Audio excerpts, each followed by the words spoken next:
আমাদের পূজার্চনা চ্যানেলের পক্ষ থেকে নিবেদন কিছুদিন বন্ধ ছিল, নানা রকম রাষ্ট্রীয় ব্যস্ততা, সমাজ অস্থিরতা ইত্যাদি কারণে।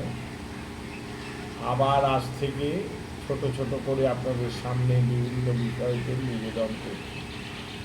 আজকে আপনারা শুনুন, যে মানুষের মৃত্যুর পর যে শ্রাদ্ধাদি কর্ম করা হয়, সেই শ্রাদ্ধ কাকে বলে, শ্রাদ্ধের সংজ্ঞা শাস্ত্রকারগণ কি দিয়েছেন। বলা হয় যে সংস্কৃত ব্যঞ্জনাঢ্যান্নাম পয়োদধিঘৃতান্বিতম।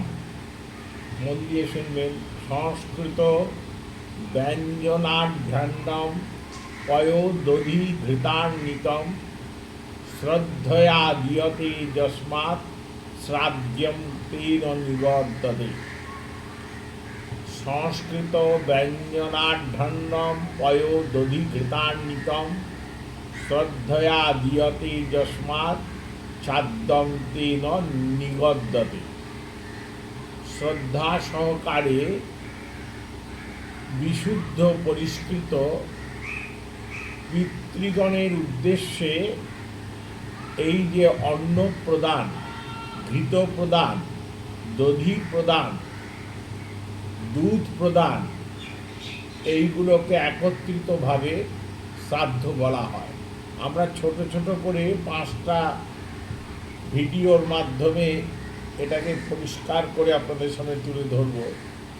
আজকে এই বাক্যের মধ্যে, এই সংজ্ঞার মধ্যে শ্রদ্ধয়া দীয়তে যস্মাৎ শ্রাদ্ধম তেন নিবর্ততে, এই শ্রদ্ধয়া দীয়তে যস্মাৎ, শ্রদ্ধয়া মানে শ্রদ্ধার সহকারে যা কিছু দেয়া হয় তাকে শ্রাদ্ধ বলে।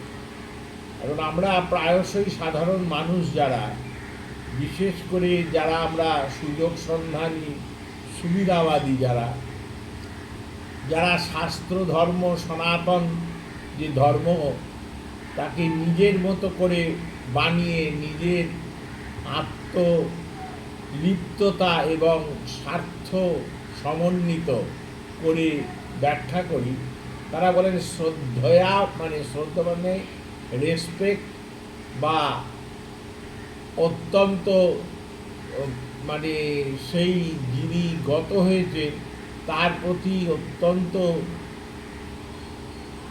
বিশ্বাস এবং সম্মান, এইগুলোকে একত্রিত করে কার্য করা হয়। সেখানে দ্রব্য যেমনই হোক, ক্রিয়া যেমনই হোক, তাতে কিছু এসে যায় না। মূল কথা হচ্ছে শ্রদ্ধা। শ্রদ্ধা হচ্ছে সম্মান বা ভক্তি সহকারে দেওয়া। কিন্তু শাস্ত্র এই শ্রদ্ধা কথার অন্য অর্থ নিরূপণ করেছেন। এখানে শ্রদ্ধা বলতে বলা হয়েছে যে শ্রদ্ধা অর্থাৎ শাস্ত্র বাক্যে দৃঢ় বিশ্বাস, তার নাম হচ্ছে শ্রদ্ধা। শাস্ত্র বাক্যে দৃঢ় বিশ্বাসের নাম শ্রদ্ধা।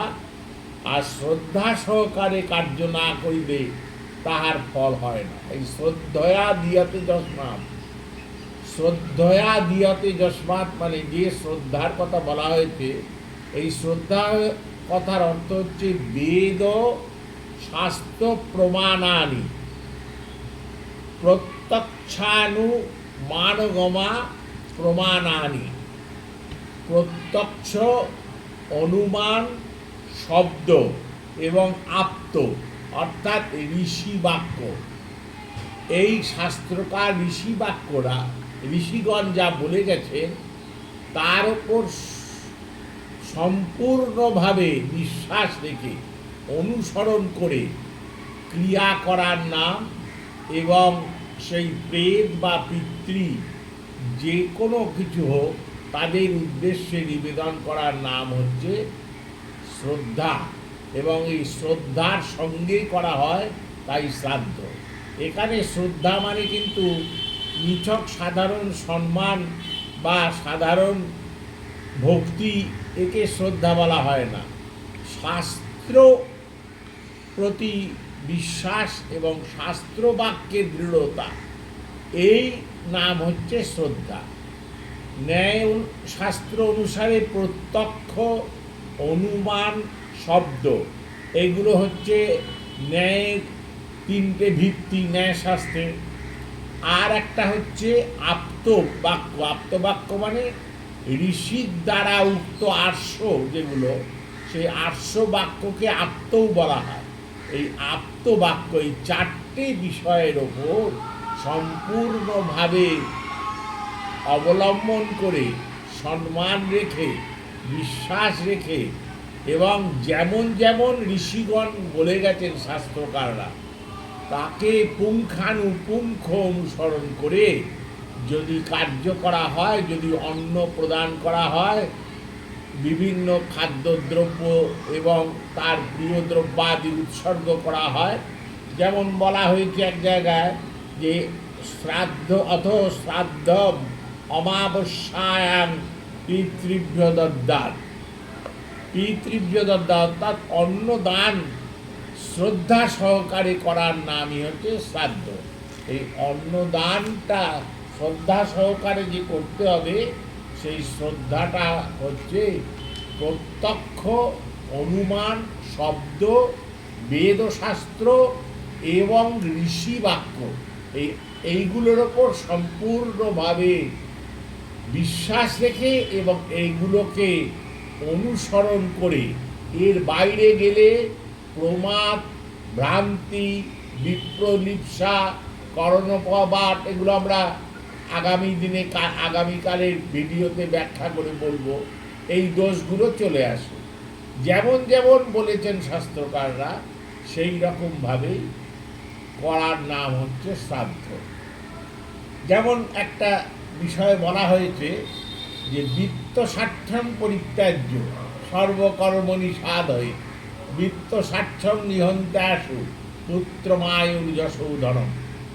শ্রাদ্ধ, শ্রদ্ধা যেটা, সেই শ্রদ্ধার একটা উদাহরণ দিচ্ছি। বৃত্তের শঠতা করতে নেই, অর্থাৎ মৃত ব্যক্তি, বলা হয় মরা গরু সে আবার ঘাস খায় নাকি, তাই যা হোক দিলেই হলো না, এরকম ব্যাপার নয়।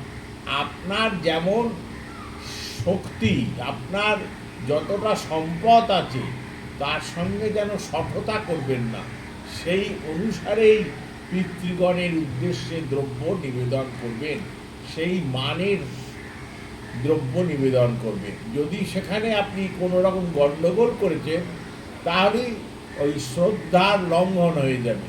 আর শ্রদ্ধার লঙ্ঘন হলে সেটা আর যাই কিছু হোক, শ্রাদ্ধ বলে গণ্য করা হবে না। আজকে এইটুকুনি নিবেদন করলাম। জয় গুরু, জয় শ্রী।